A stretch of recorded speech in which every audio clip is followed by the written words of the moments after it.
you ever wondered, can you communicate directly with spirit guides, teachers, or non-physical consciousness, or even our higher selves?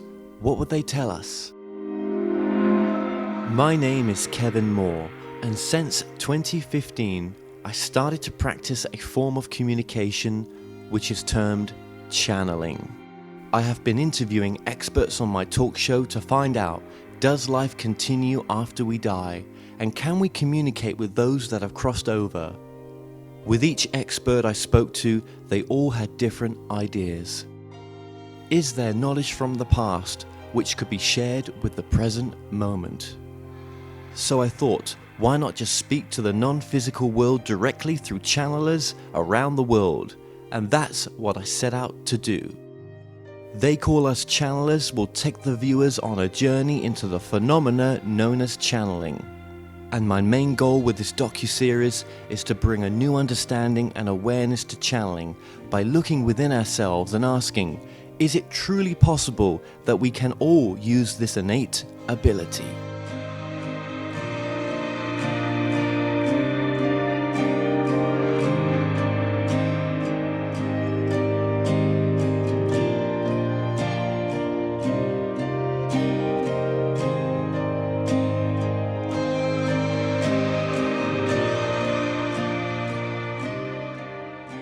Nora, welcome to the show. Thank you, Kevin. I'm really, really thrilled to be here with you today. It's great to finally have met. We actually met at the channel panel. That was a few weeks ago now, was it? Like almost? a week and a half? Like a week and a half I ago. don't know. Yeah. Time, right? Right. What is time, right? I can't track it any longer at all. It's I'm so being asked to be in the moment. So it's getting harder and harder for me to physically feel a linear progression of time. Do you think you are in present moment most of the time? Yes, except for when I'm fighting with John. I was just reflecting on that. And John is your partner? Yes, John is my partner of almost 19 years, yes. We call each other husband and wife, but we're not legally married. But, you know, what else are you at that point, right? Absolutely, of course. I was having this conversation with myself earlier about arguments and partnership. And thinking about, okay, if we're really being asked to exist in the moment, then what happened in the relationship 1 minute prior doesn't matter. It doesn't really factor into the experience we can choose to create in this moment. So it's funny that we started there because that was very relevant for me earlier today. Yeah, it's true, isn't it? Do you think in this field, then people's as they sort of grow spiritually, they're thinking of marriage differently nowadays? Absolutely. Do you see that in your work? Do you? I do. Absolutely. Yeah. Yes. Okay. Well, every good story's got a beginning, right? So let's start. I want to go back to childhood as well with yourself. Sure. Right. So in the family makeup in your childhood, was there anything different about yourself? Was there anybody in the family with any gifts? Not to my knowledge. And I had kind of a very classic Midwestern normal childhood until I was about 10 years old. Then my parents divorced. And then from there, there was a lot of drama and there was some abuse and some really intense and difficult experiences that started me asking questions at an early age, right?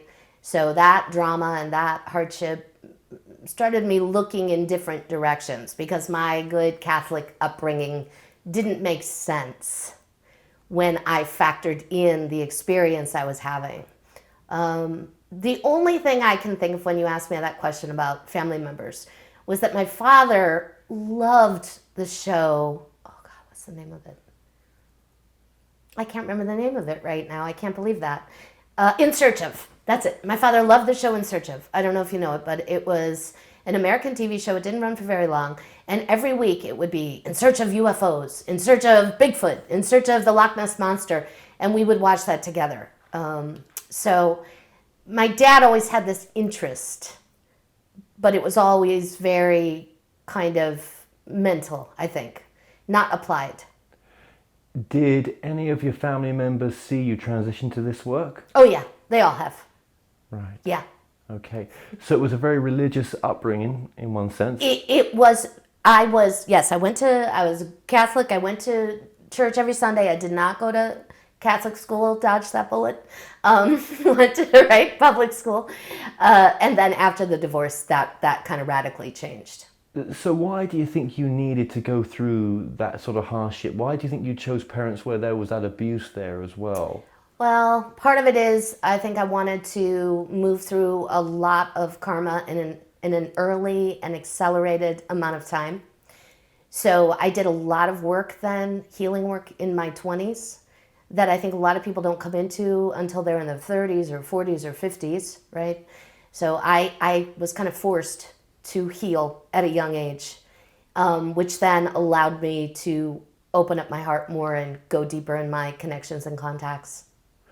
Was there any sort of, how old were you when this sort of all happened? The abuse? Yeah. That was, so this was a stepfather. Right.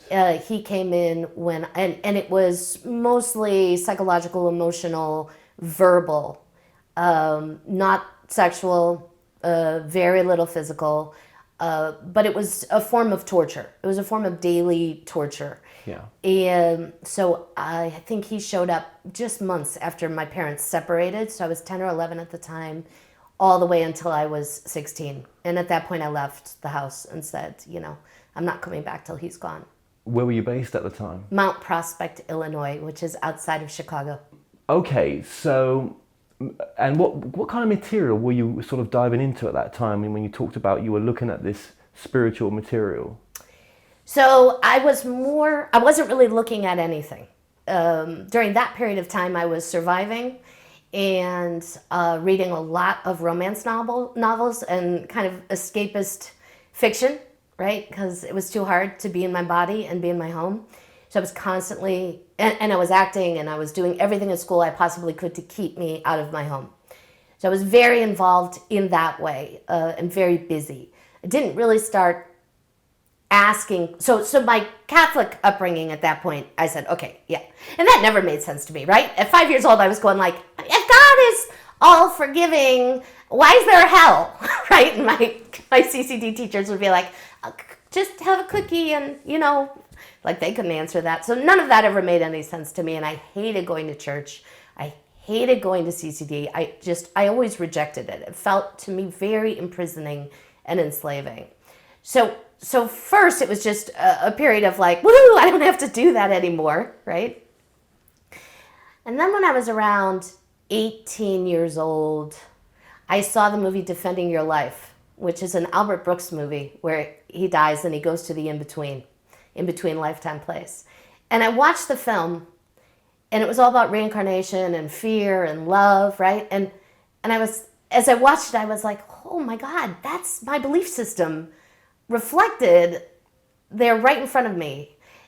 So that film, which is an amazing movie. So if you haven't seen it, I recommend it. Pushed some buttons in me, and then that started the search with tarot cards and meditation, and that lasted for almost a decade. So that would take you closer to 28? Yeah. Okay, because obviously when we get to 30, that's always a big change there. Yeah. Something big happens. So were you looking at any channel material? Not at all. Never came across the word? I didn't. That's interesting. For years, I would go to the metaphysical bookstore because I knew I was looking for something, right? And I would sit down on the stool and look at all the books on tarot, which I loved, right? I've read tarot cards for years. That was my entree into deepening my connections and contacts. And Wicca and crystals, right? And I'd sit there for 2 hours looking at, and then I'd leave frustrated. After I made conscious contact with my guide, I went back to that metaphysical bookstore and I looked to my left and all the books on channeling were right here. When did you make contact? It was 1996, November of 1996. I was 29 years old. And you were based in? Chicago. What caused that event to happen? I had gone through a dramatic breakup and was depressed and lonely and alone for the first time in years, living on my own in the city, not sure of what I was doing in my life. I had a career mapped out for myself. It wasn't happening the way I wanted it to. I was waitressing and pretty lost.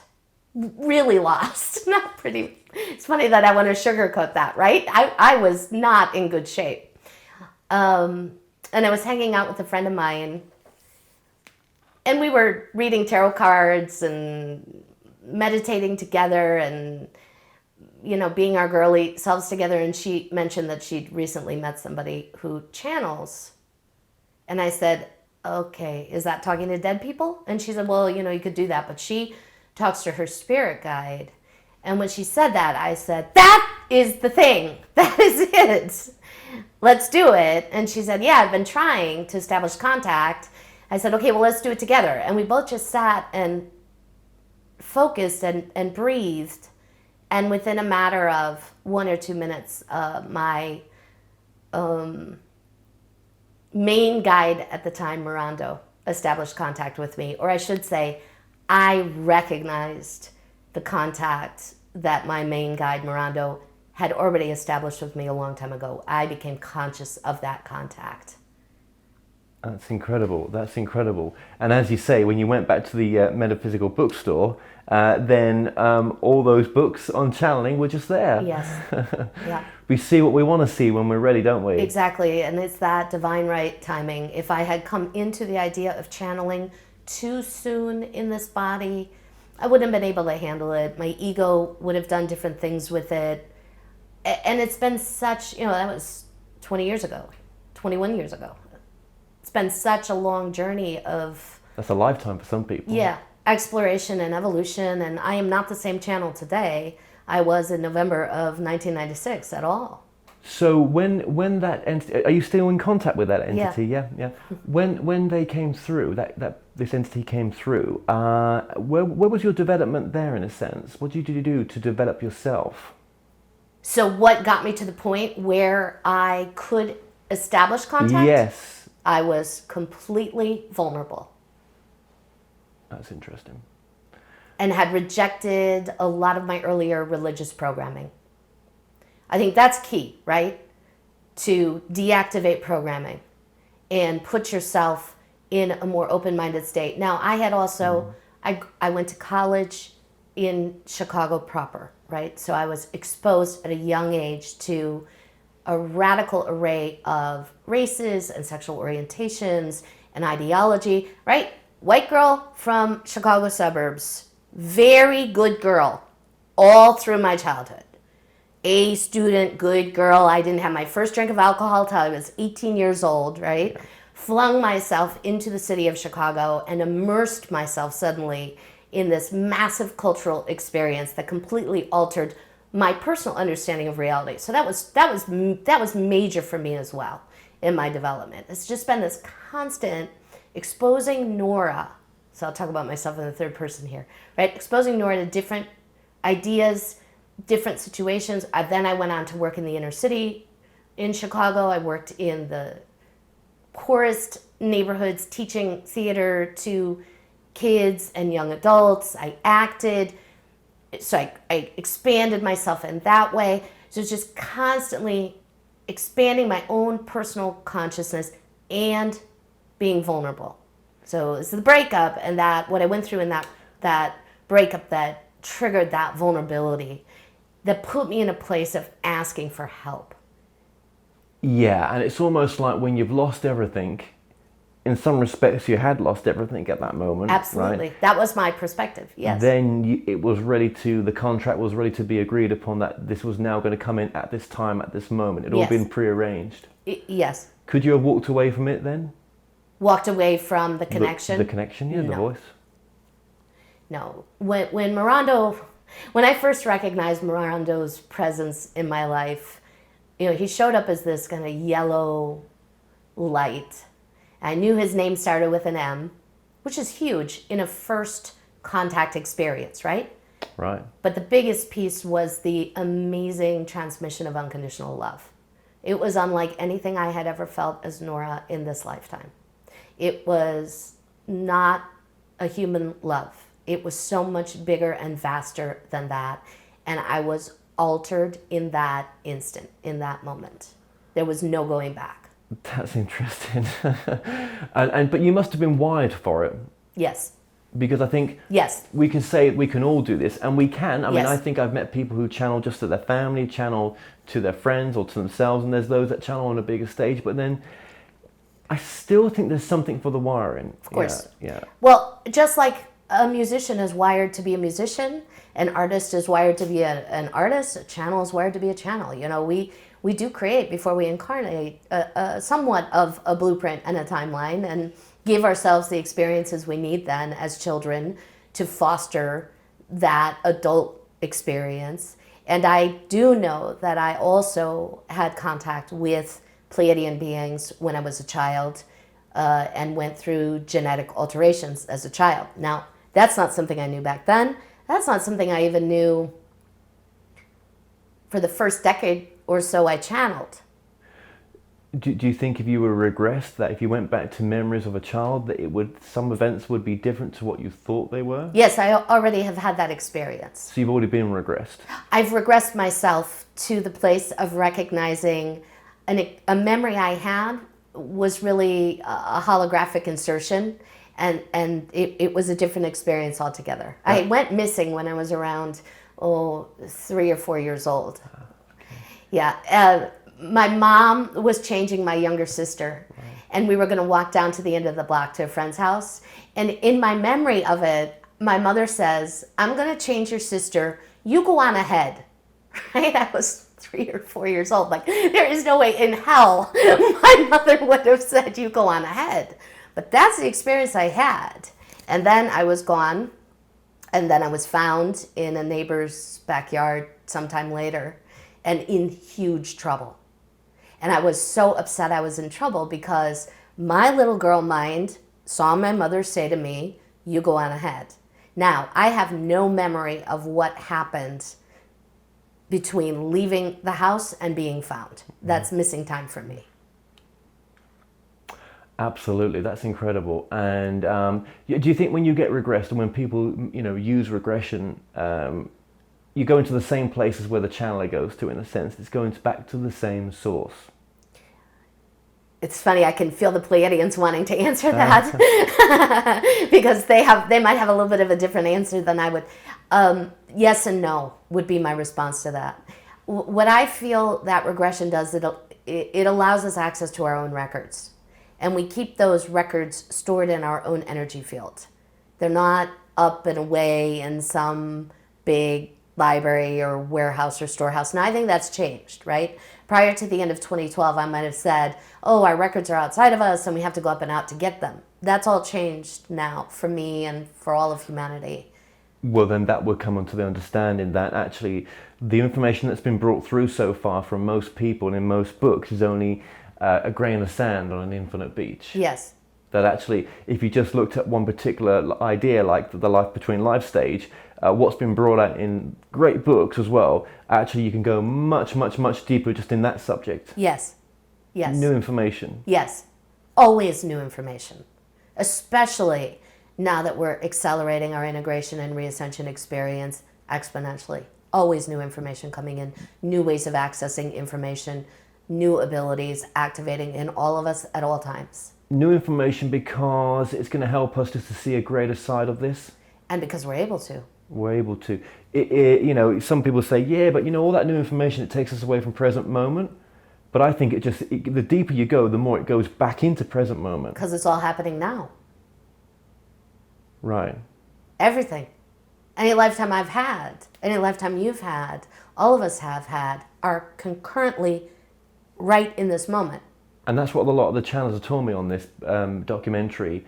Well, number of, maybe it's a docu-series, right? This is, I don't know right now. Docu-whatever. Yeah, docu-whatever, right? There's just so many, right? And they've all said what you've just said there, because I think what you're saying, I'll put the words in your mouth, that actually as well, you can, your future is pulling your present moment. Your past is pulling your present moment. It's not linear as we think it is. So, for example, there may be something that wants to really happen in the future, or it's happening now in the future, and it's such a big event, it's actually rippling into the past and changing this present moment. So when something feels so uncomfortable, which it can do sometimes, you're like, maybe something's pulling me from the future in this direction. Yes. Yes. That's it. Yeah, and we'll get into that in the channeling as well. Yeah, you just kind of went on down that line, and I'm like, I know what she's on about as well with all this.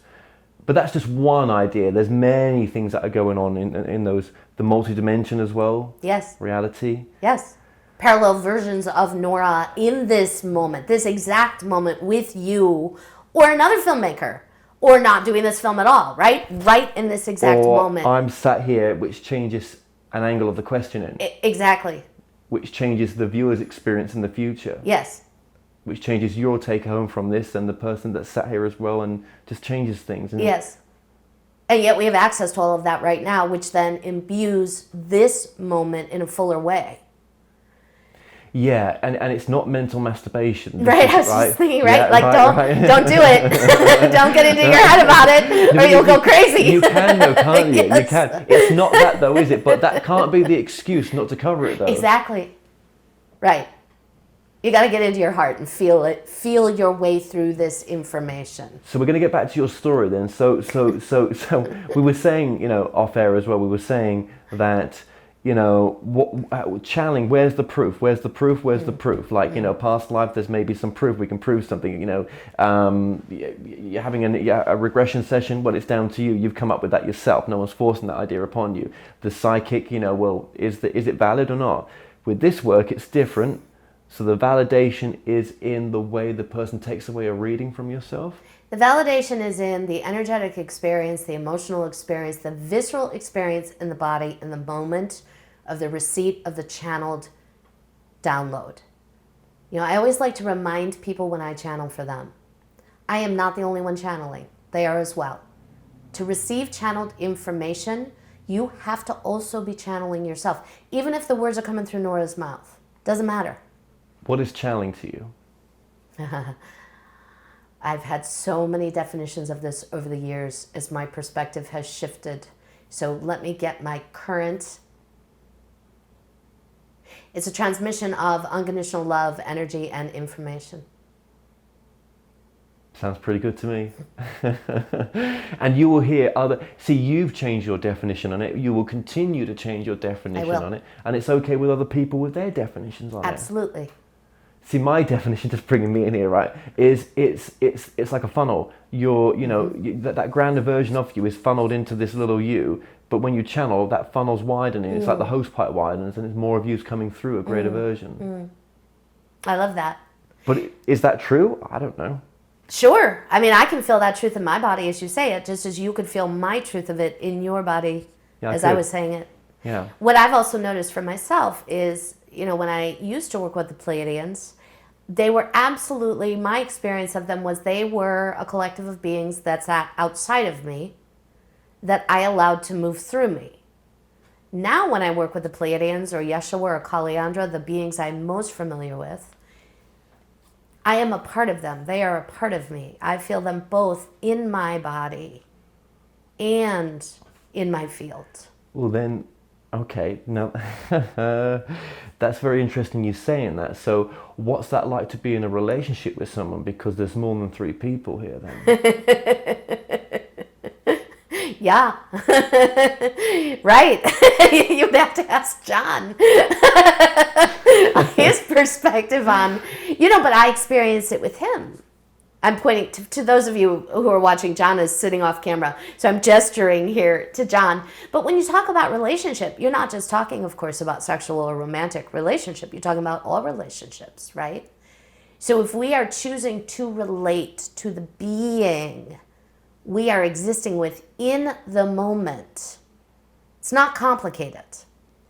It becomes complicated if we're projecting onto the being in the moment who it is our ego believes them to be. Okay, but how is that having what has your relationship been now? I mean, now you've got a relationship which is different compared to any other relationship you've had. You've got someone that's supporting you in the work now. Yes. So that's got to be a big difference as well. That is a huge difference, absolutely. John, is also a Reiki master, as I am, and a healer, and a channel himself. So we share this work. That's interesting. He's a channel as well. Absolutely. Is there any ego in the relationship if one's doing more, if one's more famous than the other? John is not an on-camera channel as I am. John operates often as a generator, running next to me. If he was? With me. If he was? If he was, would there be? Oh, I'm sure. Our biggest argument always is who is more superior. So absolutely that, and John and I have had many, many lifetimes together, and we both have conscious recollection of many of those experiences with one another. So yeah, we still have ego issues we're dealing with. I'd love to say that we don't, right? But what's the point of it then? Of course we have ego issues we're dealing with. And I only ask that question from the perspective of those watching this. I love it. Because I see the couples in this as power couples. You know, they're balancing each other out. And I've seen a lot of couples doing this. And I've also seen the people that are on their own, and they're doing it just as great. But it's, you know, there's something to be said about, you know, a couple doing this work. Yes, and I think that the projection often is if you are spiritual, if you are conscious, if you are a healer, if you are channeling, then you don't fight, you don't get angry, you don't get depressed, you don't say mean things, you don't have bad days, and boy, John and I do all of those things, and we do them to the fullest extent that we need to do them to clear whatever is sitting in our fields, to speak our own truths, and to transmute trauma that both of us are still holding from this incarnation and other incarnations. Yeah, yeah. It can be, at times, I think, more intense and challenging to partner with someone who is doing this level of work, right? I often talk to people in my practice who are in relationships with someone who they feel is not consciously doing this level of work. Now, I think we're all doing it, right? Doesn't matter what you're doing in your day-to-day life. We are all here on some level doing this work. And there's not a better thing. It's not better to be with someone who is awake or better to be with somebody who's pretending to be asleep. That's interesting. That's very interesting. You know, and I think, you know, I think one thing in this documentary that I haven't covered enough is sex as well. Do you know what I mean? The most creative force in this whole existence. And it's been very much, you know, everything else. And I'm like, I think I might have missed the boat with that a little bit. Maybe that's another documentary. It's a huge subject. And we're in the process, all of us, of deconstructing our third dimensional sexual operating systems and activating a fifth dimensional creator operating system. Sex may or may not be a part of that. So my experience and what I'm seeing in a lot of people's experience is less and less people are interested in traditional third dimensional sex, right? The sex we were brought up to believe we're supposed to be having, a lot of people are not having any longer. A lot of people are abstaining. We're abstaining right now as we reorganize our energy fields and our operating systems to activate that 5D creator operating system. I don't know how long that will take, what that will look like. It's a fascinating and often extremely button-pushing experience to be in this. I'm also bisexual. So you're asking about sex, like, you know, I came in to do so much, I've realized, in this lifetime. So I was fully heterosexual throughout my teen years, most of my 20s, right? I believed myself to be a heterosexual female being. And then I met a woman who was gay, who pursued me. And initially it was, no thank you, I'm very flattered, but I'm straight. And then I observed myself changing that statement to, no thank you, you have a girlfriend. And I remember, as I heard myself saying it, going, what is happening, right? And then they separated, and that relationship began. And it blew my mind to step outside of my understanding of myself in that way.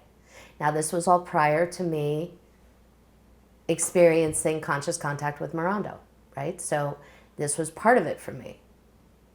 Another experience of expanding my consciousness and my awareness. I don't identify as straight. I don't really identify as bi. That terminology doesn't really work for me either.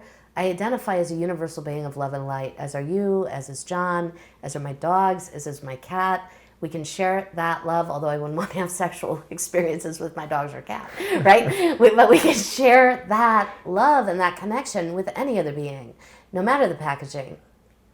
Yeah, and I think that's what's shifting as well in our society now. You can just see that. I mean, I don't know if I could have stayed without sex forever. I think my lives were as a monk in a past life, and I think I think I gave myself all those valves, and I think right now I come probably over as someone that's got a high sex drive. So I couldn't do it, right? But I'm only being honest, since we've got transparency here right now. That's the most important thing, you know. But yeah, that you know, sex and our misunderstanding of it, you know, I think that's well, and the manipulation of it in our society right now as well, and all that's going on in our society right now with Me Too. There's some big changes going on. Yes. And thank God, right? Yes. And that is where I experienced sexual violation, actually. I have experienced that as Nora in this life. It wasn't in my childhood. It was in a doctor's office when I was 20 years old. So I have had that. I've factored that in, you know, so many of the addiction, that was my issue as a cigarette smoker, and food, and it's genetic in my family with alcohol. I come from a long line of alcoholics. So yeah, and you know, when I say we're abstaining, that is what we're choosing to do right now. And that's not what we always did. You know, that was not the origin of our connection or our relationship. It was evolutionary. And it wasn't really even a conscious choice for John and I. It just suddenly was what we were choosing to do at one point. So do you find the clients that are coming to you right now, they're kind of in alignment with you where you are? Yes. Yes. That's interesting, isn't it? Oh, yeah. And I think it totally makes sense. You know, you sometimes really need that reflection in the physical being as well as the energy, the information, the guides, you know, that reflection. You also need it in the other earthling. So comforting to sit with another earthling that says, oh yeah, I'm not having sex either right now. It's like, oh God, okay. Like, okay, the Pleiadians are saying, I'm not broken, fine, whatever, they're supposed to say it, right? Oh, Nora's not having sex? Oh, great, okay. Phew. Yeah, and do you think that's because in some way we've not really got this worked out, but there's something on, some sort, you're from the same soul group maybe that you're doing the readings for, or there's some sort of deeper connection? Sometimes. Yeah. I wouldn't say that's always true. Right. I certainly have had clients over the years that I've recognized from other lifetimes. And very occasionally that will even come into a session because they recognize as well. I don't usually offer that information. But if I have a client who says, I think you were my mother in another life, I'll confirm it for them, certainly. Then I have many clients where there is not that conscious recognition. Okay. Well, let's just go. Thank you so much for everything you've said and the transparency. One thing I found about yourself when I just first met you both was just how, you know, just how open you are and how transparent. I think that's so important with this work nowadays. Thank you. I think it's so important, period, in this work, but just as humans here. But we're not though, are we? We don't. No. So much hiding. And it's shame, right? Shame is the underlying emotion for all of the hiding and the lying and the manipulation. It's shame. So if we can begin to transcend our shame, right? Stop layering that over everything we do. Really just step outside of it, observe it, love ourselves in the moments more, accept ourselves. That shame then becomes, we begin to transcend it. And then, yes, I can sit in front of a camera and say, yeah, we're not having sex right now. Right? Yeah. Even though I will tell you, Nora is also going like, I don't want to talk about this on camera. What am I doing? No, it's all good. But when you say Nora, who am I? Who's kind of more? Nora's higher self. Oh, Nora's higher self. Yes, so I feel more integrated with my higher self now. So often I'll hand off a moment like this to my higher self's energy and then the ego identity of Nora is observing, going like, shut up. I didn't say we could talk about my sex life or lack of sex life or different sex life, whatever you want to call it, in this interview. No, I appreciate your transparency, I do. And I think that would only help people. Yeah. It's only going to help people. And that is my intention here. Absolutely. Yes. Absolutely. I mean, some people say to me, oh, you're too transparent, Ken. I'm sorry. Some people say to me, you're too transparent. And I'm like, well, how is that helping anybody not being transparent? Because they talk about it's going to kill off your career in the future and all this if you start doing stuff like that. I'm like, well, you know what? That's the future. I'm trying to be here now. Yep. Yep. So you was in Chicago. You're going through this great transformation. You're starting to channel. Mm-hmm. This was all very private. No, I'm not private. Clearly. I don't know what the word privacy means. I mean, if anything, I am an oversharer, and sometimes my higher self will say, Nora, shut up, right? So I do find that dance between the ego and the higher self, right? Where I think we all have this experience, right? Where we start to open our mouth and we're speaking from a place of desperation or fear of rejection or abandonment or whatever it is, and we start to overshare, and then you can feel it in your body when you're crossing that line, right? So I do have that tendency in my personality. So I was waitressing at the time at a really big restaurant in Chicago, meaning there were a lot of people that worked there, and it sat a lot of people. And I immediately, came into work going, oh, I met my spirit guide, and his name's Rondo, and I'm remembering my past lives. So all these things came online immediately for me. Access to my records, healing abilities, telepathy, some telekinetic abilities. Some of them I had no control over in the moment. Like the telekinetic, a telekinetic moment for me, I was driving home at about 2 a.m, and there was a car next to me, and there were a couple guys in it, and they were following me, and I was really uncomfortable, and I was getting near to my apartment, and I did not want them to know where I lived, and so I was just looking at them, and I was driving, and I could feel this energy building in my body, and I went like that with my hand, and their hood flew up, and they had to pull over. And when I kept driving, and I was like, okay, great, like that took care of it. And also, like, holy shit. And it was not conscious, and I didn't really enjoy it. I didn't want to make somebody's hood fly up. I don't think I made, I can't own that completely as Nora. I grabbed some energy and ran it through my body, and that's what did that. And I was not intending for their hood to fly up. I was intending for my own safety. So I've had some other moments like that, and was having those moments big time when I started channeling. I was just out of my body half the time and all over the place. And I can remember one night I went in the bathroom and I had a conversation with my guides, right, and smoked a cigarette. I had this little break, and then I was completely altered, and then I went out and I couldn't use any of the technology in the restaurant. The computer wouldn't work for me. The credit card swiper wouldn't work for me, so they had to send me home. My boss was like, all right, we'll send you home. And I told him what was happening. So right, again, in transparency, I said, I just had the spiritual experience in the bathroom, and now none of the technology will work for me, and I'm sitting on the floor of the kitchen, right? And he just looked at me and said, okay, you can go. And now he and I had a contract. He was very supportive of my work without, I think, fully understanding why he was supportive, and that's based on past life experiences he and I had. I got in my car, I drove home, I'm like, oh, I need some juice. I pulled into 7-Eleven, I pulled out, I ripped the bumper off my car. I mean, like, that was...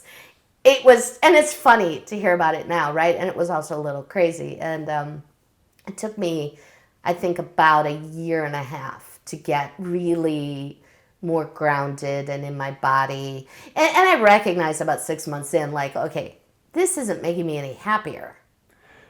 Yeah, because I think with this work, sometimes you can just want to go back home, can't you? Exactly. And that was where I was at, right? I was depressed when I made contact. Then I make contact. And I experienced all this love. And from my perspective, all that love existed on another dimension or another planet or a spaceship or whatever. Like, I could interpret it a whole bunch of different ways.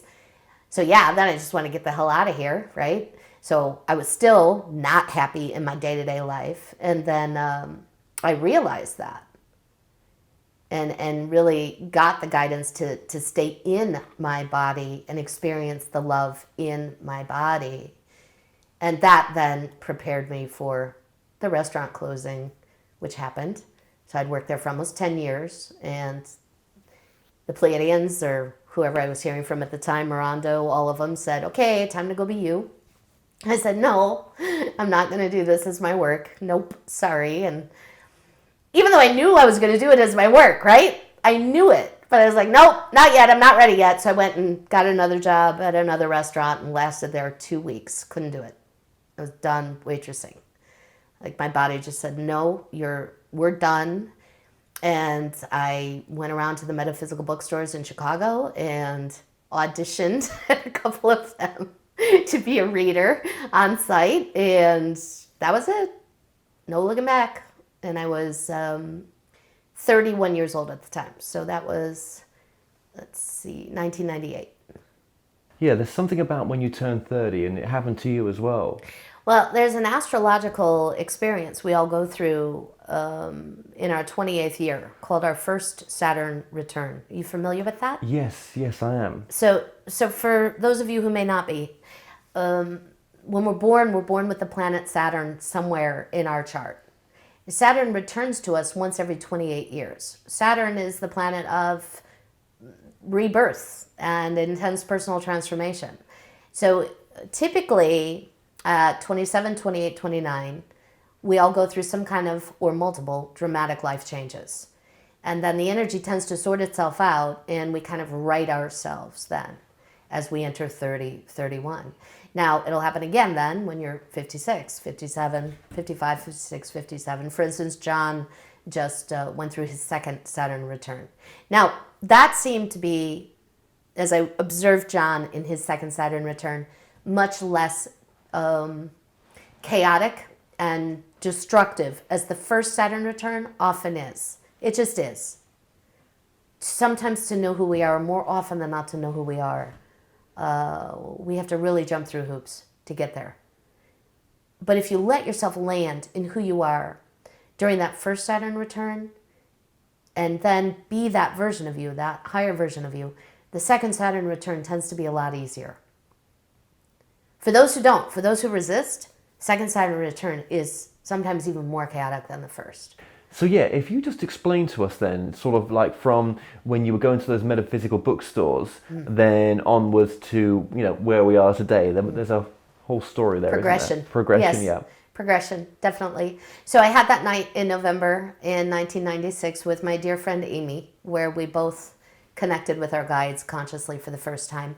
And she had been telling me, about this woman that she met who was channeling, and that woman is Wendy Kennedy, who I'm sure a lot of you watching know Wendy and her work.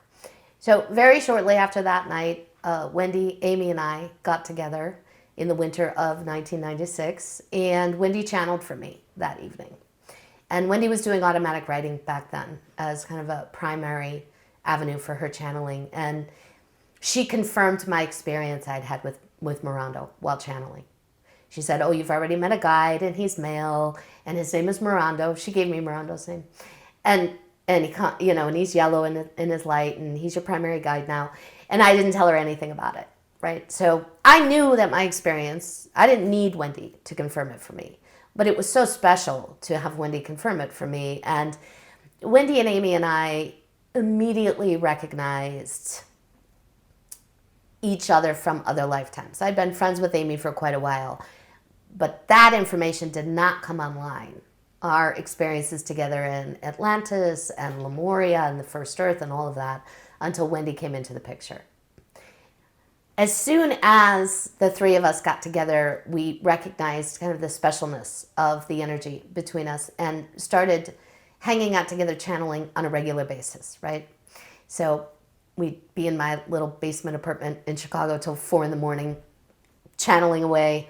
And it was Wendy that first drew my attention to the Pleiadians. She had already established contact with the Pleiadians and put that that reminder into my consciousness, handed me Barbara Merceniak's book, Bringers of the Dawn. And as I was reading Bringers of the Dawn, I could feel my own connection with the Pleiadians sync up, and realized that that energy was already present with me. So then, during that period of time, over the next year and a half, we would channel, so many beings. I used to keep a list. Amy, Wendy, and I each brought to the table our own individual guides and collective consciousnesses. And Wendy's amazing guide Ramshi would come through, who I've heard from occasionally. And then the Pleiadians started to come in more and more and more. And then when I started working at the metaphysical bookstores, so for those of you seeing me smile, my 8-month-old puppy, Suki, has just decided to get up and move around here. So when I started doing readings at the metaphysical bookstore, I primarily was doing tarot readings with the added energy of being in contact with my guides, but I wasn't direct voice channeling back then. It was much more of a classic tarot card reading, psychic healing kind of experience, right? I didn't really come back into direct voice channeling until after we moved to California, John and I. So my work as a professional reader, I was single at the time. I met John a year later. So I met John almost exactly 1 year after I started working professionally as a reader. I taught channeling. I taught classes on channeling. Channeling was kind of this thing that felt a little separate to me, though, from my work with my tarot. And it worked in a metaphysical environment where I was, in those bookstore environments, right, where I was charging $1 a minute to read tarot cards, which is kind of funny, but that's my beginning. And I like to talk about that, right? Because this has been an evolution for me. This is not, I started channeling and then I got in front of an audience and did it. This has been 20 years of work and experience and constantly being willing to change, just like in my personal life. The same has been true in my work. So I did the readings at metaphysical bookstores, and then I met John, and we very quickly recognized our connection and partnered. And then I started to drop off of the metaphysical bookstores and started working privately in my home and in other spaces. And then that energy of channeling started to come in a bit more full force, right? And I got to the point eventually where I quit all the metaphysical bookstores and it was just private sessions with Nora, but I was still using my tarot cards. John and I moved to California in 2004. We moved to California primarily because we wanted to live in California. We love the energy of California. We started in Northern California, lived there for a couple of years. We moved to Southern California in 2007. On the winter solstice of 2007, I felt a shift. And I realized we had jumped timelines and realized the shift in consciousness that I had been aware of and that I had received information about so many years earlier, a decade earlier, in my basement apartment, right, in Chicago, was accelerating. Very soon after, I got on the phone to do a reading, and right as I was about to dial my client, the Pleiadians clearly said to me, "Put your tarot cards down and do not pick them up again in a private session." Right? As I'm getting on the phone with a client. I'm like, oh, okay. So that was my first full-on channeled reading as a professional, right? So I had channeled in tarot, but it was this kind of back and forth.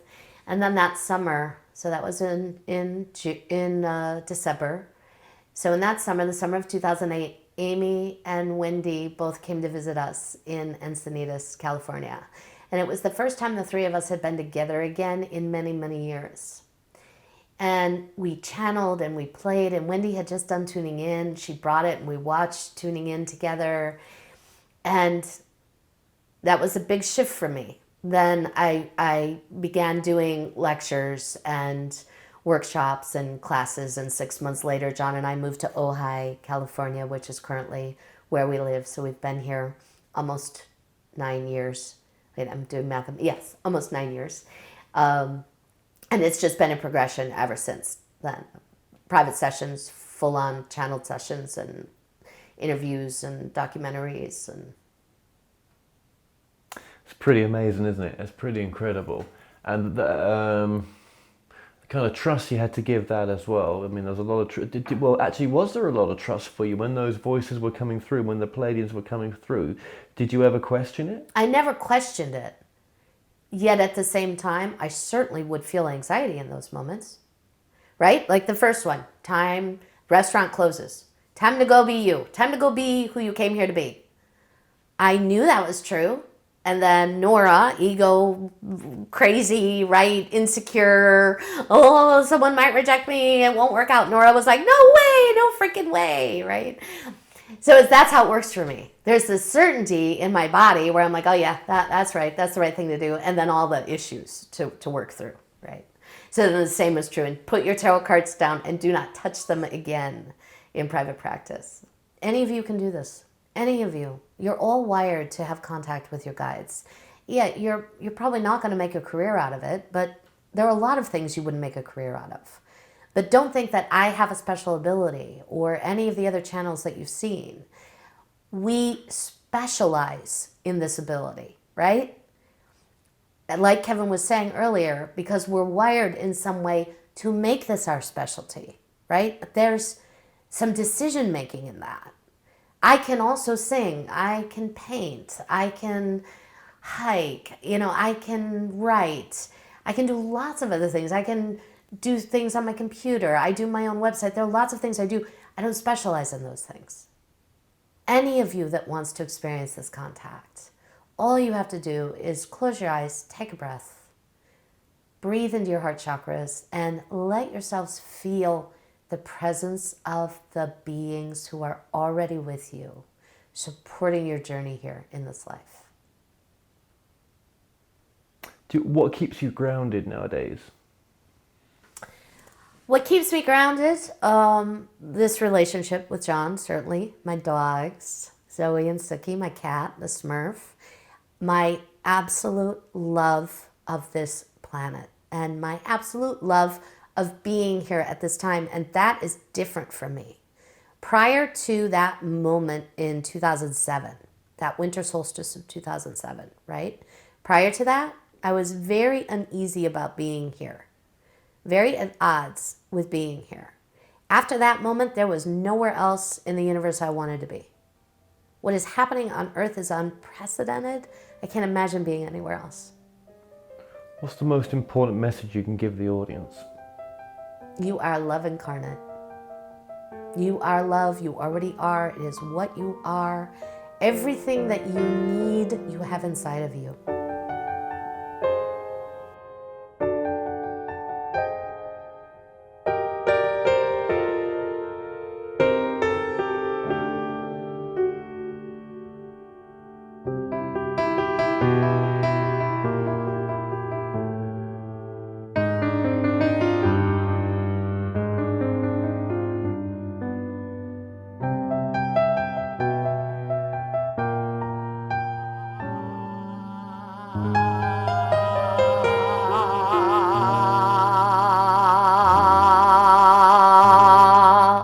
Greetings, this is the Pleiadian Collective, and it is wonderful to have this opportunity to connect with all of you beautiful universal beings of love and light who will choose to interact with and engage with this material. Kevin, lovely to have this opportunity to speak with you today. It's beautiful to be here. It's beautiful to have this connection with you right now, and thank you for making this happen. Well, we're more than happy to say you're welcome to that, but we'll say thank you for putting yourself out on the line as you are and offering yourself as this vehicle for so much information at this time. I'm going to sit down with you guys. Okay, let me just reposition this. So, very briefly, what is your connection with Nora? Nora is... The easiest way to say it is Nora is an incarnate piece of our energy. Now, that's not all Nora is, all right? She's more than that. But she has in her physical body genetic information that is Pleiadian in origin. And she has in her energetic makeup Pleiadian vibration from our collective consciousness. She is also other things. She is fairy, she is elf, she is Lyran, she is Lemurian, and things she has yet to discover that we won't say right now because she's not yet discovered them for herself. And that's one of the ways we really like to work with you all, right? We like to reinforce what it is you know about yourselves. We like to offer you an expanded version of that understanding, and then we like to remind you that the rest you can do yourselves, right? But then as soon as you do it, well, we'll be here to back that up, to nudge you along just a bit further, right? To hold those doors open and then come in again. So this is how we've worked with Nora, right? So she would have not identified herself genetically as a Pleiadian early on, not at all. She would have said, as she first began to work with us, that she had had experiences in the Pleiadian star system, and that she liked to play in the energy of the Pleiades. She didn't come into an understanding of her own genetic makeup as Pleiadian until sometime later. As soon as she got that piece, then we came along and said, yes, of course you have Pleiadian DNA in your body. How many other people are you working with? Well, we want to answer that question for you in a way that makes sense for you from your perspective on planet Earth. We'll just say, well, do you want us to tell you the answer? How many are we working with consciously or unconsciously? Meaning, how many conscious earthlings are working with our energy and how many are unconscious that they're working with us? Because those numbers are vastly different. Right. And what about if we were to give it percentage-wise for consciously?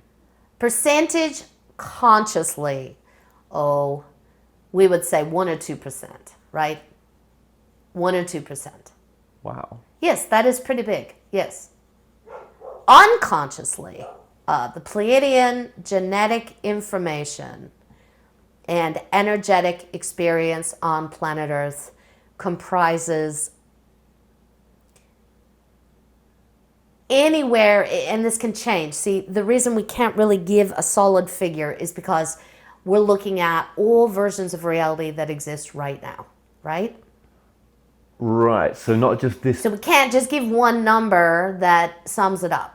It's really, at times, anywhere between 10 and 25% of the population has a connection to the Pleiadian energy. It's why it's in your pop culture in a way that most other extraterrestrial collectives are not. And it's why you're going to find more and more channels working with the Pleiadian energy. And you're also working interdimensionally as well. Yes. Are you aware of you're aware of other races then? Lots of other races out there? Of course, yes. So we need to explain as well, we're not physical, right? We are a collective of light beings existing in a 12th dimensional vibratory rate. We cannot put ourselves into physical form. We cannot create a ship. We can't do any of those things from where we're at.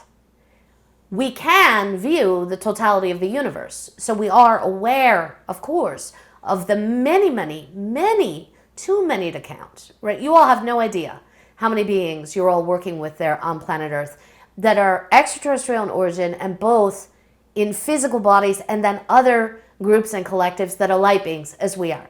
Now, there are physical Pleiadians who are also in contact with humanity. That's not who we are, but we are in contact with them. So they would be almost channeling to you for Exactly. their truth? Yes. And you're probably communicating to levels above you as well? Well, the level above us would be full immersion with source energy. So we're about as high as you can go in an individuated designation. To call us Pleiadian works for all of you. It's not exactly who we are. But your energy resides in that star system. No. Our energy resides everywhere. But why come through as Pleiadian then?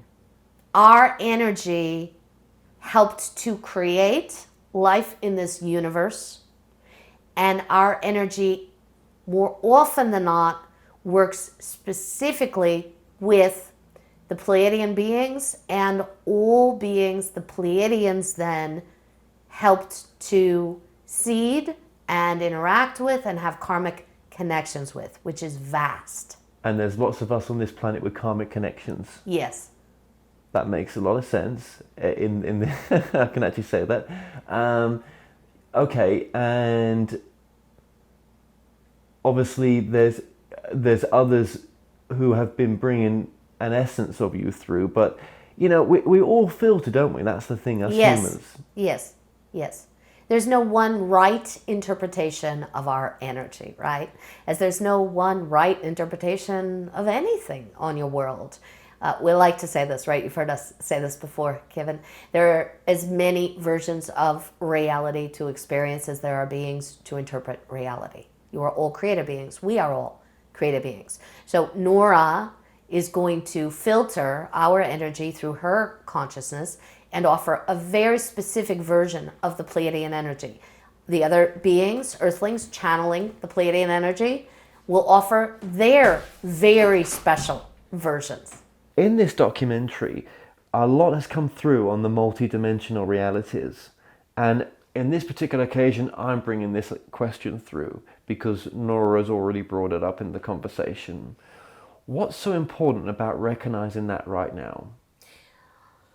All right, so you're talking about a number of different things when you reference the idea of multi-dimensionality.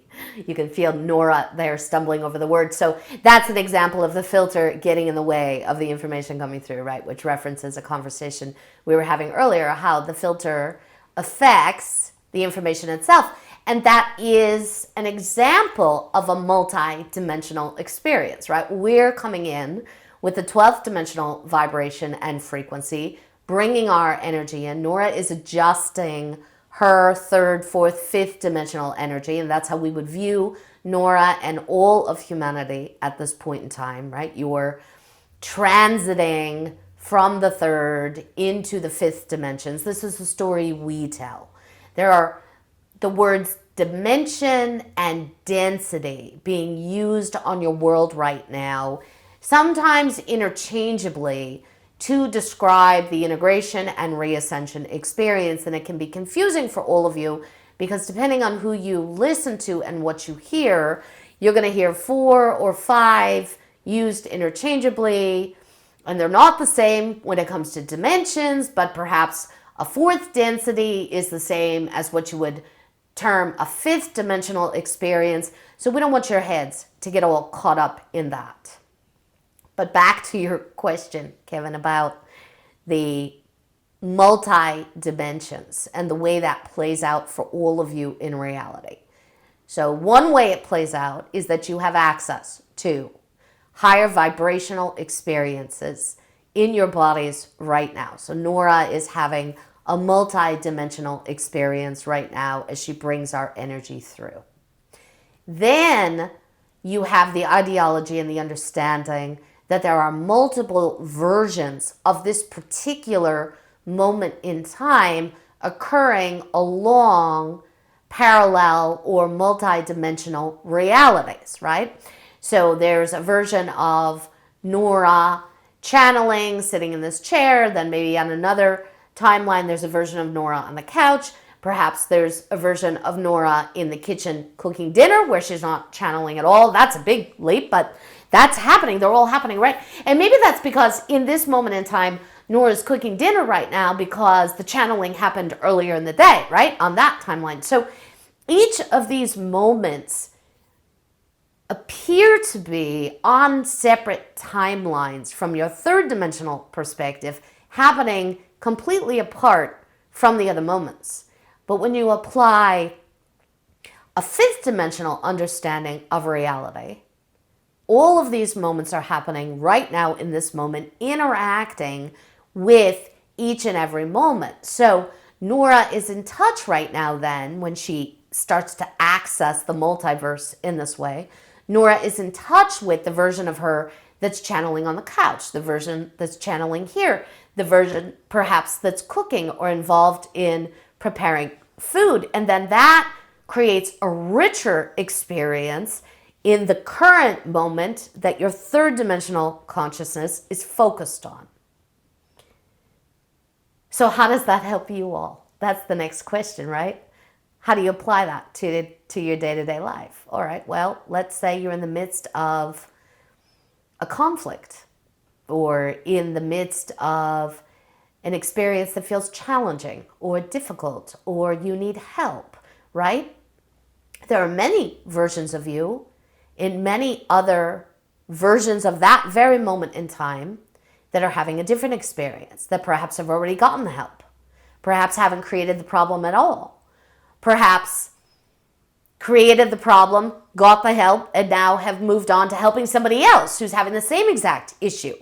So you start to then breathe and expand into that bigger awareness, and suddenly what you need is in front of you in this moment, right now. And you all have been doing this. You all have been operating this way unconsciously.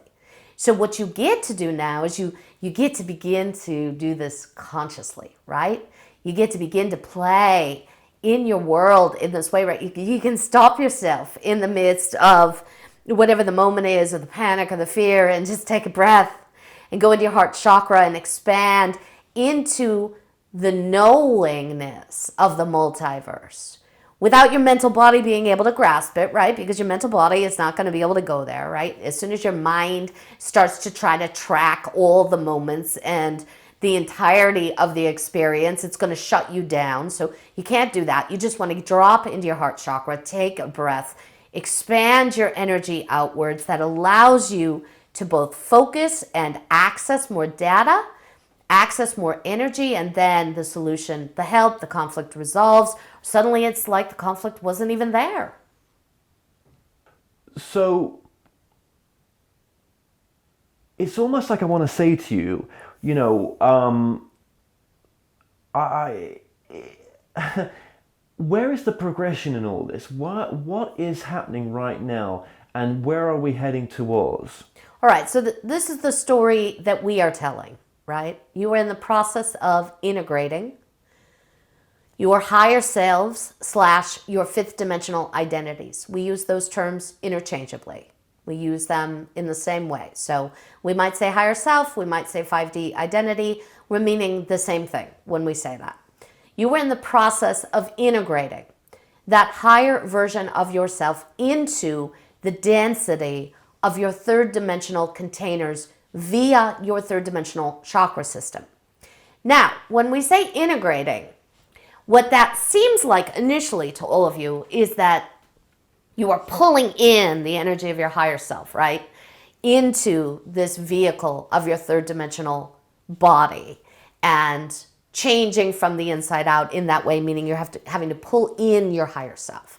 That's not really what we see you doing. We understand that was the illusion that you all needed to run prior to the winter solstice of 2012, because you could only access a particular level of information at that point in time, right? You could only go so high in your understanding. That's all changed. On the winter solstice of 2012, you began to be able to consciously access much higher vibrational information in your own minds, and that began a whole reorganization of your entire energetic structure and your mental bodies along with it. So from our perspective, what you're doing and what we want you to think about it this way, right? We want you to have this story as well. If it resonates with you, of course, right? If it doesn't, fine. You can move along and find what does resonate for you.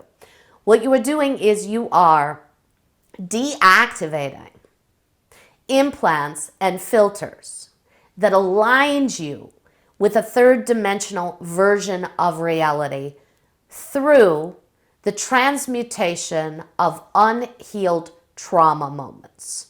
Some from this lifetime, the majority from other lifetimes. As you transmute those traumas, those frozen pieces of you from other versions of you in seemingly other moments of time and space, which really is all right now. So again, we're on that topic of the multiverse, right? So from the quantum physics multiverse perspective, it's all now. From your linear mind, it was millions of years ago on a planet in another star system far, far away. From the fifth dimensional perspective, that big wound is right now. It's happening right now, right? Your ship is being blown up right now. Your family's being lost. Your planet is in pieces, whatever that is, right? We're just referencing particular trauma, that trauma of the destruction of the first Earth for you all right now as we're sharing about this.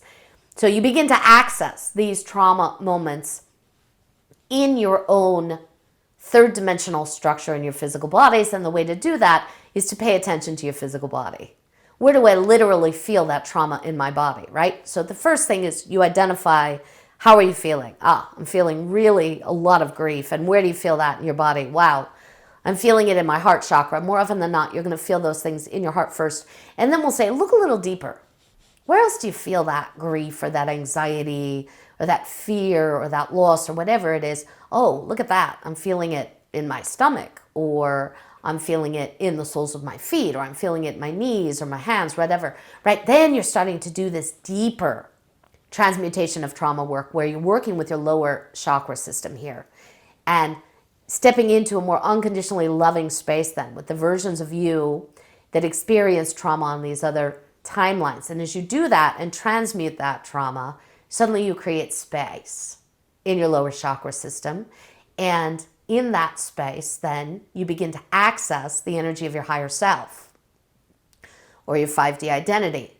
Suddenly, then you've got the 5D operating system coming online within the structure of your third dimensional container. So there's a blending then that's occurring here. So you've got the ego identity. So for Nora, it is Nora, right? Nora is the third dimensional ego identity assigned to this vehicle. Nora, E-N-O-R-A-H, Nora, is Nora's fifth dimensional identity. Nora has done enough transmutation work herself, transmutation of trauma work, to allow for Nora to come forward more and more often in day-to-day reality, which means Nora is operating as more of a blended third and fifth dimensional being right now. This is the journey you're all taking. As you do this, you begin to activate a fifth dimensional mental body and consciousness that then begins to interpret time as all now, no longer linear, begins to feel more able to adjust the creation happening in the very moment, as opposed to being on that drudgery of the third dimensional creationary process where it takes forever to bring anything into fruition, right? The 5D version of you can make it happen now. So Nora can't make everything happen now. In fact, a lot of things she cannot make happen right now. But there are some things she can alter immediately within the moment via that technology she's running. And then there are other things that happen much more quickly now than they would have years ago because of this. And that's happening for all of you. As you're doing this individually, each one of you as a part of collective humanity, Earth itself is doing it as well. So Earth is transmuting trauma. You just saw massive amounts of trauma being transmuted by this planetary body here in California this year via the wildfires and the mudslides. That's all part of Earth's transmutation of trauma process. Earth, as Earth goes through this experience, Earth itself is accessing its fifth dimensional identity, and you're all doing this in tandem. Collective consciousness, quote unquote, living on the surface, right? That's because that's the way you perceive it. And then planetary body, which is a collective consciousness itself, running the same exercise in tandem. There's not any being on planet Earth right now that is not playing this game. You all are doing it. There are some of you that are just aware that you're doing it. There are many more that are not aware. They may or not. They may or may not become aware of it in this incarnation. It doesn't matter. It's not your job to try to get as many people as possible to wake up to this, right? If you feel that running under the surface, right? And a lot of you do. We know a lot of you feel the sense of urgency, right? To wake as many up as you can. All you're doing there is running desperation. And then using your manifestation process, you're fueling your manifestation process with that desperation. And what you end up then creating in your life are more moments of desperation for yourself and an inability to actually see the collective raising of vibration that's so obvious to us. So this could take some people lifetime after lifetime after lifetime to get to that point. Absolutely. And by the time you all get there, you won't perceive it any longer as lifetime after lifetime after lifetime, because you'll be operating from a fifth dimensional technology that doesn't view reality in that way. Yeah, absolutely. And but then we have been doing this for many lives, haven't we? Yes, but not in a linear sense. How can we know that to be? For instance, Nora's next incarnation, from a linear perspective, could easily happen 3,000 years in your past. You don't live your lifetimes in a linear progression. So what Nora has learned in this lifetime, she'll be taking that to her past. Exactly. But then wouldn't her past then improve at this present moment now then, because there's a connection? Yes, and it all changes. So by her even going into her past life and incarnating into that, she's changing this future life. Exactly. But then hasn't that past life, in some respects, even though it's not linear, still already happened? Yes and no. But then is she reliving her past life? Which version of reality are you looking at? Could you relive this? Absolutely. Factor in the multiverse and the many, many versions of this, right? So you could even relive this life? Yes. It wouldn't be quite the same. That's right. And of course, Nora in the background is saying, why would I want to? Well, but that's the ego mind that would say, I can't see any benefit of doing this again.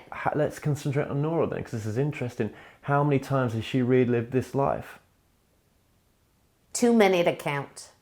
So she's done this particular life in different ways over and over again. Yes, you all have had this experience. However, what you have to understand is that happens in a nanosecond. Otherwise, you get exhausted if you start to think about it from a linear perspective, and we don't want any of you to feel exhausted, right? We don't want any of you to hear this and say, oh my God, really? But then we wouldn't know the difference. Right. We wouldn't know the difference if we have relived this life again in a different way. And I guess when you come down here, it's that much of a forget-me-not that you cannot really remember. Exactly. But then if I'm bringing the conversation up now, what part of me is remembering? Well, there is a part of you remembering. You wouldn't be asking the question if you didn't remember. Is that the same as deja vu a little bit? Deja vu, our perspective on deja vu is that when you hit a deja vu moment, what you're accessing is your own parallel realities, right? Your own multiverse. And you're offering yourself in a deja vu moment the opportunity to radically jump timelines. That's why it feels so significant to you. Our advice to you all when you hit a deja vu moment is that you slow yourself down, take a breath, and intend that you jump to the highest possible moment for you at this time. So not only are we reliving lives, we're also jumping around different multiverses. Yes. What changes us to jump around to a different multiverse? Is that a decision we make, or is it coming more from love, or is it both? It's everything. It's conscious, it's unconscious, it's feedback, or it's yours, or it's all of it, it's everything. Yes. So it's your higher self that's making that choice for you? Yes, and other times it's collective humanity being in agreement on a particular moment in time. Are our guides in coalition with that? Yes. Are other people's guides in? Yes, absolutely. Yes. Gives me goosebumps. Yes. How many times when we lay our head on a pillow and wake up the next morning will we know if we've left another reality and jumped somewhere else? Every morning. Every morning when you awaken, you are new now. On a new timeline. It's up to you what you get to do with it. Now, more often than not, what you all do is you load in the timeline you were on the day before, right? And feel like, oh, okay, I'm doing the same thing. There are other times when you don't. Yeah, you sometimes can get those feelings of, oh, my latest, newest morning. This is what Wayne Dyer would speak about, where he would be so grateful for the next morning. Yes, yes. Was he understanding, or we don't understand it from this perspective, though, do we, some of us? And whose truth is this right now? Some of it is yours, Kevin. We're talking with you right now. So what you're doing right now as the interviewer is you're also operating as a channel for the Pleiadian energy. And Nora as a channel is working both with our understanding, your understanding, and her understanding of reality to bring through information that is satisfying for you and the beings who will interact with the documentary. But I don't want to bring misleading information. You're not. How could there be? As we said earlier, there are as many versions of reality as there are beings to interpret reality. Yes, absolutely. That brings me to my next question with the Pleiadians, I think, is that, okay, just having even discussing that which we've just discussed here now, right? That would even give to my understanding of the UFO phenomena then is not what we think it is. It is and it isn't, right? This is the Pleiadians here. It's whatever it is in the moment, right? So for some of you, you're in contact with beings in third dimensional ships, and there are extraterrestrial beings at the helm of those ships. And for others of you, those lights in the sky are higher dimensional beings shining a light, right? Creating the illusion of a ship because you want to have that contact, right? And then for others of you, it's something else entirely. So then that would lead on to that we are really creating our own reality. Yes. However, if you're playing with another being, there is another being to play with. And they bring their own creation. Exactly. Yes. So it's co-creation, or it's collective and collaborative creation.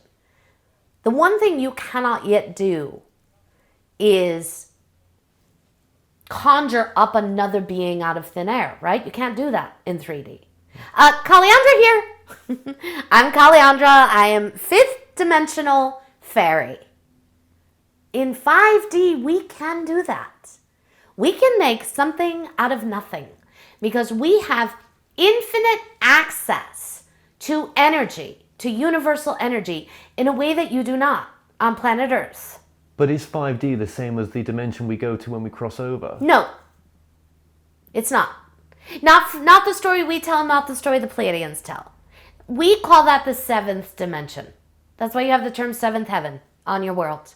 It's a little reminder there that when you leave the body and you cross over, you're going into a seventh dimensional space. It's a very different reality from a fifth dimensional experience, right? So I'm Calliandra, I'm a 5D being. I'm pretty much always Calliandra in 5D, right? This is who I am in my fifth dimensional incarnation. I can be as many versions of me as I want to be in the moment and create as many moments in time as I want to create and drum things up out of thin air and throw some energy and create a holographic projection that is another being, right? I can do that with my own energy. In the seventh dimension, it's more about a timeout almost. There's no particular designation to your experience there. There is just the way station, the in-between, the I have left this third dimensional experience. I'm on my way to another experience. I'm going to stop here and rest. And I might play here. So you had a film on your world, What Dreams May Come. That was an excellent interpretation of what you can and cannot do in the seventh dimension. And then, of course, it didn't cover some aspects of it because your minds can't comprehend it, right? But it's that rest and relaxation, and then, as was talked about in the series Journey of Souls, you do past life review there, right? You explore what it is you did in that lifetime. You and Nora talked about in the interview, right? In her private interview, her personal interview, you talked about the movie Defending Your Life, right? That's an excellent examination of past life review and how that all works. So you have your past life review there? Yes. And when you have your past life review, is it almost as real as living it again? Yes. How many times have you done that? Had a past life review? Calliandra or Nora? Yeah, Calliandra? I couldn't. Again, you. So this is a question that's just impossible to answer because I don't quantify time in the way that you do. So I'm trying to offer you. So let's say millions or billions. Okay, let's just do it that way. when you was having those past life reviews, were you aware when you was having it was a past life review? Or? This is the Pleiadians. We'll come in and answer this question. Yes. When you leave, when you're talking about past life review, and you have a different experience of it depending on the experience you had prior to leaving that experience, right? So for those of you in the third dimension that are moving into the seventh, your past life review is going to be markedly different from a being who just had a fifth dimensional experience. Because in a fifth dimensional experience, you are completely cognizant of all of the aspects of the multiverse in a way that you can't be in your third dimensional reality. In a fifth dimensional experience, you know you are a creator being. In a third dimensional reality, you still run victim perpetrator programs. So often what's covered in past life review is the understanding that, oh, I was never a victim. I was never even a perpetrator, simply a creator. Oh, and I see, here's where I made that choice, here's where I made that choice. Now, Calliandra, she doesn't need to have that kind of download after an experience in 5D because she gets all that in 5D. There will be other things Calliandra might need to look at, though, after her experience of Calliandra. You understand? How long has Calliandra been in that dimension for? Well, again, we can't answer that question because why she's there forever. Why is she staying there? Calliandra here. So why am I staying here? Well, right now, this is, in this moment in time, this is where I reside and where I live. What is happening is, as you all on planet Earth integrate and reascend to 5D space, those of us in 5D space will move on to 6D. So we're in that process ourselves right now, and it's a journey we're taking as you are taking. And is there multiverses within the 7D? Yes. And it seems to me like there's no rush to get from where we are on this wheel of coming back here as a human being. There's no rush to stop this process, but there does seem to be an increase in the awakening that we're doing this. It's almost like the hand of God saying, keep it going, guys, but this is what's really going on, and you have a free will choice to keep it going. This is the Pleiadians here. Let's take the word God out of the conversation because that, or we'll put it in, but we'll give our spin on it. So it's a very triggering word on your world because it activates in all of you an enslavement program that gives you the understanding in your reality that there is some other being really in charge. There is not. There's collective agreement. So when we speak about source energy, and when you talk about what you're talking about there, Kevin, in the exponential acceleration of the awakening and the shift, the reason that it feels now destined is because enough of you have awakened to make it so. So that hand of God you talk about, that's saying kind of, yes, but this is still happening, is really collective consciousness in this universe agreeing that we have all passed a certain point in time where this is now inevitable. So why do some of us on this level channel what we call the source or God? So we like the term source as opposed to God because of that trigger point, right? And it doesn't mean you shouldn't use the term God, because some of you need to hear it, work through the triggers, and then reinterpret your understanding of God itself, right? But what we'll say here is you experience here in your third dimensional perspective separation from that energy you define as source in what feels like a very visceral way. So what channeling source energy gives you is the illusion of greater connection to source. What we would say is any being who is channeling source energy, but every being is source energy, right? Are you aware of other entities that are coming to this planet channeled through other people? Absolutely. You're not aware of all of them, or you're aware of We can be aware of all of them, absolutely, yes. But it would... We don't necessarily have relationships with all of them, right? We have relationships with a lot of them.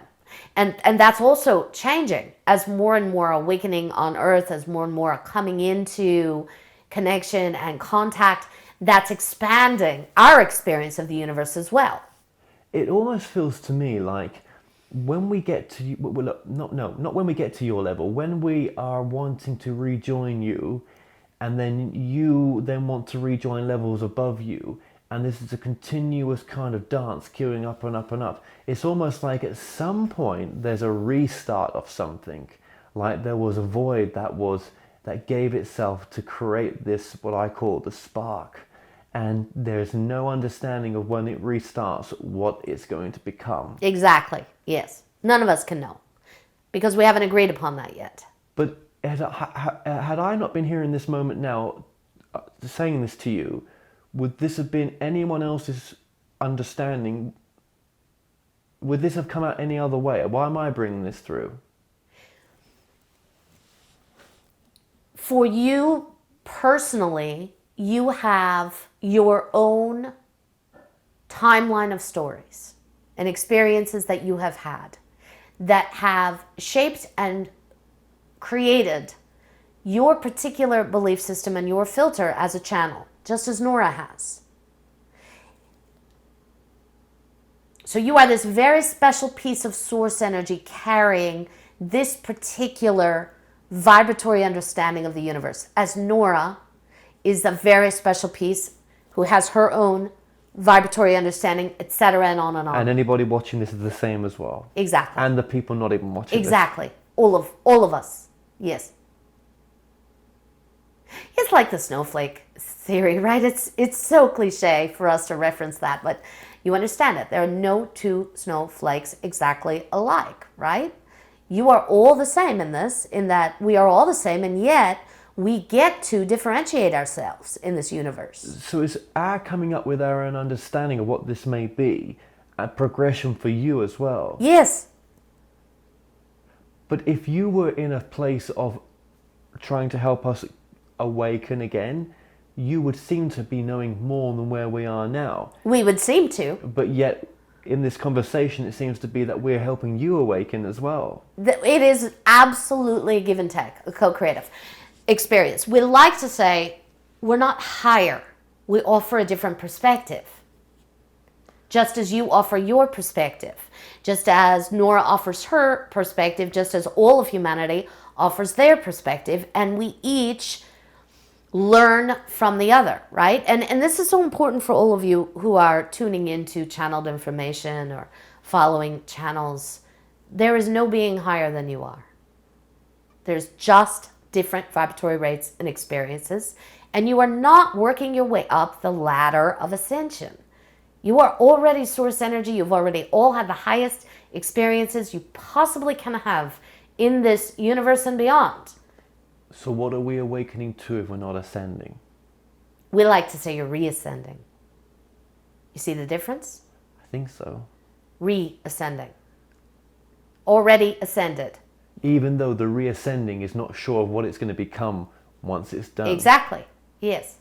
But we like to say re-ascension because that helps you remember, I'm not some slug in the third dimension climbing the ladder of dimensional experiences to finally get to the top.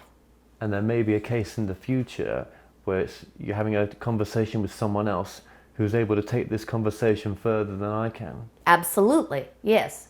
Shit, I wish I knew what he was going to say. Well, maybe that's another version of you, Kevin. Well, you can play with that right now. Why not access that version of you that exists, let's say, from linear time, a decade in the future, see what he knows right now, and ask a question from his perspective and vantage point. Get your head out of this.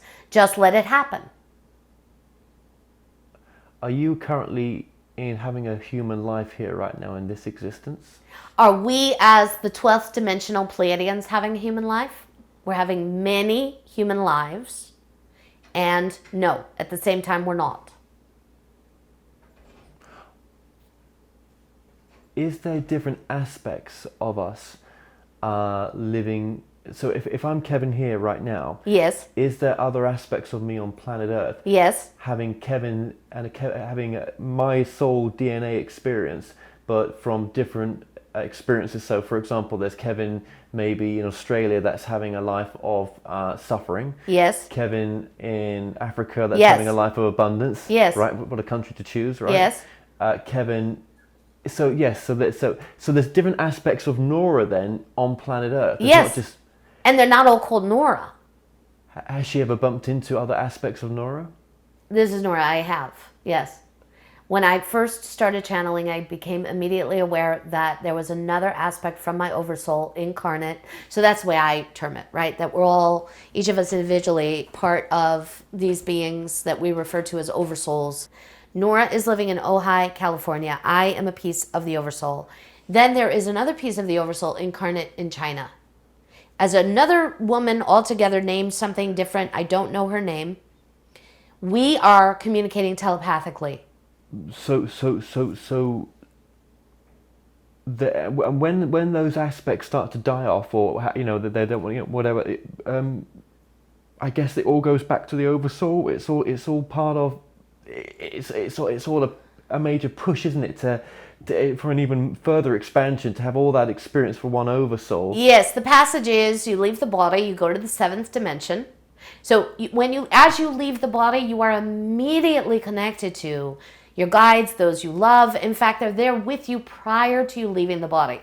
So there's this idea, right, that you can only die alone. That's something you have to do alone. We say that's bullshit. You're not alone. You're never alone as you make that passage. You are surrounded by incredible love and comfort, and it's extremely evident to you as you're exiting the body, even prior to exiting the body, that you have that assistance. That assistance escorts you to the 7th dimension. At that point, you do your work there. Then you reintegrate with the oversoul. Become part of this collective consciousness experience. As other pieces are separating and incarnating, Nora, in her current structure, will never be this again. You will never be this again, Kevin. It's not really that you're remembering past lives. It's that you're tuning into this massive collective consciousness that you call your oversoul, and you have access to all of the lifetime experiences that have come from the oversoul that you define as Kevin's, because that is a truer version of your identity. Okay, well, any message you might like to give?